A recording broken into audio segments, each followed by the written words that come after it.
do I describe you? I was saying, you know, entrepreneur, Dallas Mavericks owner, Shark Tank star. You do it all, Mark.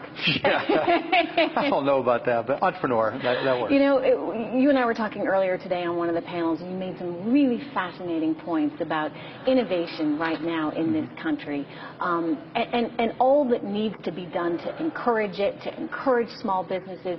What do you think overall is the most important thing for new entrepreneurs right now? Just to go after it. I mean, the thing about being an entrepreneur is it's just all to you. You know, a lot of people like to make excuses. I don't have connections, I don't have money, I don't have this, but, you know, if you find something that you like to do or love to do, be great at it and see if you can turn it into a business. In worst case, you're going to have fun doing what it is you love to do. In best case, you can turn it into a business. I'm just not big on excuses. I just think if everybody has that opportunity to go for it. They just got to do it. Well, you know, a lot of people say it's hard to get a loan right now if you're a small business owner or you're trying to come up with an idea. How do you get the capital to start that business? Well, first of all, if you're starting a business and you take out a loan, you're a moron.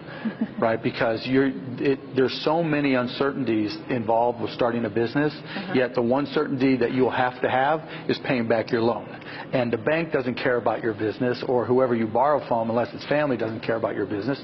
You know, and so it's just a complete conflict. So what's your small business entrepreneur? 99% of small businesses you can start with next to no capital. It's more about effort. You know, small businesses don't fail for lack of capital. They fail for lack of brains. They fail for lack of effort. Most people just aren't willing to put in the time to work smart.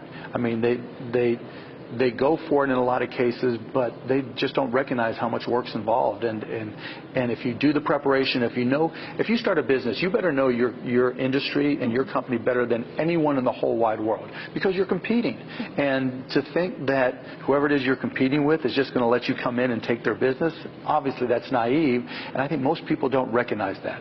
If you're going to compete with me in one of my businesses, you better realize that I'm working 24 hours a day to kick your ass.